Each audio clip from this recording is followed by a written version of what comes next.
So she left me stranded. Basically what happened, I went and was taking it on a ride. If you kind of watched my last like 2018 goals video, I mentioned that it was starting to kind of cut out, sputter a little bit, and I was kind of trying to diagnose that. Figured, hey, let me go take it for a ride, kind of see what's going on. I tweaked a few things. I put a little bit more gas in it just to kind of take out some of those variables. And I was pulling out onto a somewhat major road and started accelerating, hit like second gear, and then the bike just completely shuts off. And it's completely dead, so I was able to pull over into a parking lot, luckily coast, and actually had to have my wife come pick me up, come back, get the truck, get my motorcycle carrier, and push it up on there and get it home. So as of right now, it is completely dead. So I'm going to take you guys through the kind of diagnostic process of figuring out what went wrong and fixing it.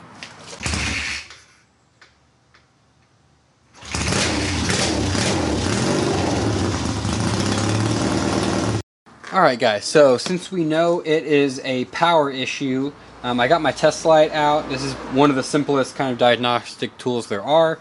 Basically it's a light bulb. You ground one side of the cable. Wherever you touch the end of this that has power, the light will turn on. If it doesn't have power, of course, it won't turn on. So this is what we're going to use to kind of figure out where our power is stopping, to see if our M unit is getting power and just not turning everything else on, if our main fuse is blown, that kind of stuff. So let's go ahead and jump into the headlight. I already undid my little Phillips on the top here, so we should be able to kind of pull down. It hinges down there. So the first thing I checked, and I actually checked this on the side of the road to see if I could fix it enough to get home, was my main fuse here, because this is the exact symptoms you would find if this fuse was blown. So there would be no power getting to anywhere on the bike because it just literally comes out of the battery through the cable and ends right here. Mine is perfectly fine, so that is not our issue. I was hoping that was the problem when I was on the side of the road, so that I could just have my wife bring me another fuse and be on the way. I even thought about leaving an extra 30 amp fuse kind of like taped to the side here, something like that, just in case I'm out riding somewhere and that fuse pops for whatever reason. I can try and figure out why, and I just haven't bothered to do that, and I don't know that I will. But so we're going to try and figure out where the power stops. So I know basically there should be power at this terminal right here for the M unit. This is the main power terminal. So we're going to start there, and we got nothing. So we got no power for our main M unit, so that's why that's not turning on. So we trace back farther. Of course, we already checked the fuse. The fuse still is intact. There's actually two tabs on top of the fuse. You can test with a test light as well. We're not getting any power to the fuse itself. So that means our next step is actually going to be going back towards the battery, because we know that if everything was correct at the battery, we should have power to at least this point, and we don't. So let's go ahead and jump into that battery compartment. Mine is just this little box behind the headlight here. There's just 4 Phillips screws. So let's go ahead and pop that off and actually check out the battery and see what we have going on back there. So luckily my battery is pretty accessible. I just have 4 Phillips screws. These are the last 2. So I'm going to pull these off, and we're going to see if our battery is in fact dead, which would kind of lead us to believe we have an issue with the charging system or voltage regulator, something like that. But let's take a look here. And I know it's going to be a little bit hard to see behind the headlight, but hopefully you guys can kind of see in there. So we'll grab the test light, and we'll just jump straight to the positive terminal of the battery. Okay, so this light turning on means that my battery still has power. So, okay, so somewhere, think of electricity has to kind of flow like water, so it's trying to flow out of this positive terminal through the system and eventually make it back to this negative. So there has to be basically a kink or a break in the line somewhere that stops the power from getting here to getting there. So let's trace through my positive battery cable and see, maybe it got chafed somewhere, or maybe it's broken. So let's take a look at that. Alright, switched over to handheld so I can try and get you guys in there to see what I'm working with. So the cable comes out of the light right here, wraps around, and it's pretty short and goes right into the side of the box right there. So check this out. You see the terminal right there? Let me zoom in. Try and see if we can get you to focus. Come on. There we go. Look what happens when I shake this wire. You see that? That is completely disconnected. So somehow, when I was riding down the road, our ring terminal on our battery broke in half. Now, how in the world that happens, I have no idea. But that's good news. That's an easy fix. I was worried, like I was saying, we're going to have a bad charging system or something kind of more serious, bad coil, something that's going to take a little bit more time to figure out, and maybe parts to fix. But hell, all we got to do is put a new ring terminal on that thing, and we'll be good to go. So really surprising that that happened, and I honestly am going to need to figure out why so I can try and prevent it from happening again. But yeah, easy fix. So if you follow our process here, we just basically traced the power, and it was all the way back to literally the connector that goes to the battery where our power stopped. So we just start at where we know a place that should have power and kind of work our way back and figure out where the connection came from. So I'm going to go ahead and get in there and pull that out and replace it with a new ring terminal, and let's confirm that that did in fact fix our problem. So I pulled the negative terminal off the battery through this pull here. It was kind of easy to get my Allen in there and pull it off. The reason I did that is because now I don't have to worry about the positive side arcing on anything metal while I work on it.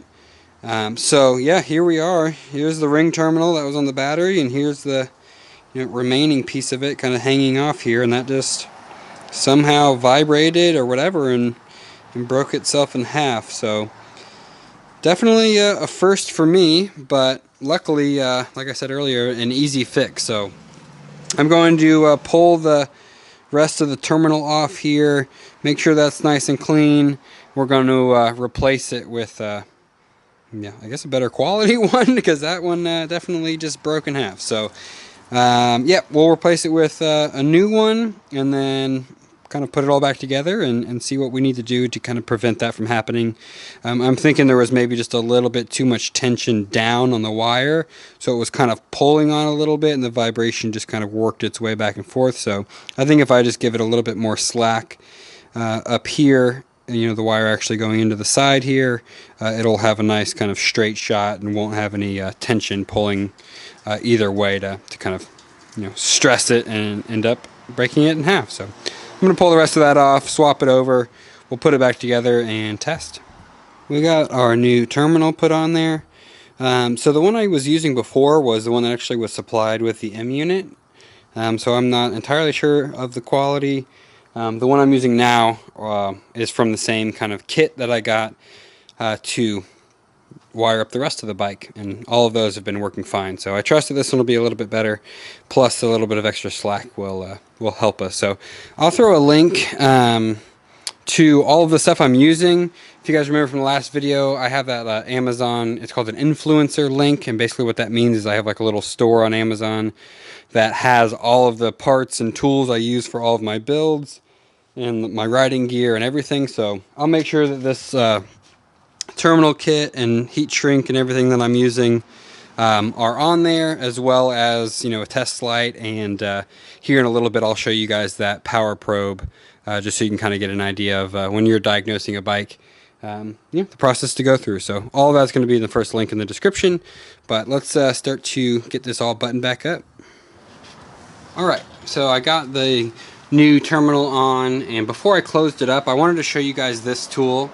So this is called the Power Probe. This is the Power Probe 3, I believe.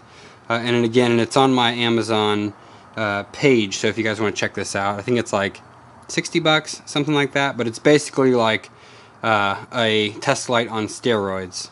So you connect, normally you connect the positive cable to the positive side of the battery, the negative to the negative side of the battery. On this bike, it's so close in there, I can't actually get this big clamp on the positive side of the battery without shorting it out. So I just am kind of running it off of this, but you guys get the idea. So basically how this probe works is, you connect positive and negative to the battery itself, like I just said, and then you can use it just like a test light, where if you touch it to something that has power, it gives you a little plus sign. If you touch it to something that has ground, it'll give you a ground. So that's something that's a step above a test light. If a test light, you touch something that has ground, it just doesn't light up, but you don't know if it's not lighting up because it's just, hanging out, or if it's actually grounded. So this will help you find both power and ground. And this switch right here lets you throw power or throw ground to the end of this. So what that means is, while you're testing stuff, if you want to, for example, my wife's power window wasn't working in her car, I took this, hooked it up to her battery, went straight to the motor of the window, threw power to the motor, and I could tell, okay, the motor is working. Let me check and see, if the switch is working and that kind of stuff. So it just basically lets you control where the power and ground are going. So for example, if I wanted to skip the ignition switch and skip everything and just see if we can power up the M unit, I can go to the lock terminal, which if you remember from my M unit wiring video, needs to see power to turn on the M unit. So I can go straight to that terminal, throw power to it, and you see the M unit fires up. Turn off, it's off, throw power, touch it, boom, it fires up. So the other switches are controlled by a ground circuit. So let's turn the key, fire it up like normal, and then if we wanted to, let's see, turn on one of our lights, we could go here, throw ground to it. There's our headlight turned on. Throw ground again, you can check it. It basically replaces the switch that we have. So we can go over here again and go to the left turn signal, ground that. I don't know if you can see in the video or not. Yeah, you can. So our left turn signal is working. I throw ground to it again.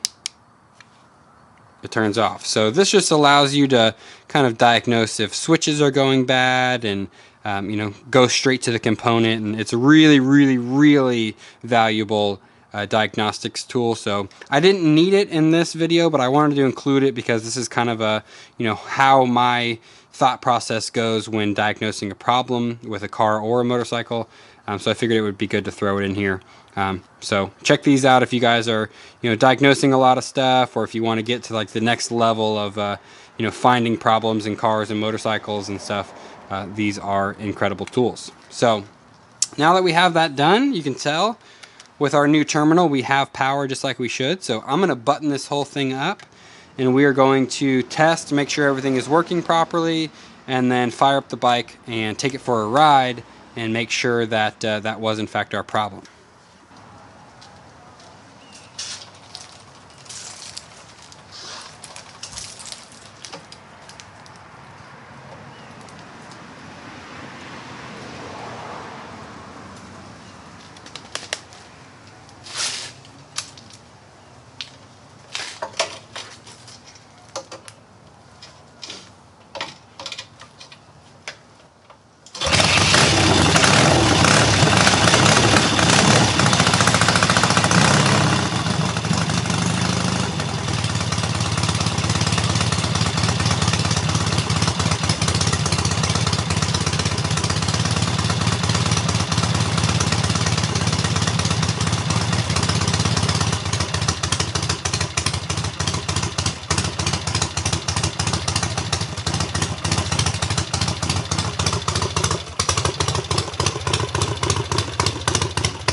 So she's obviously a little bit cold. So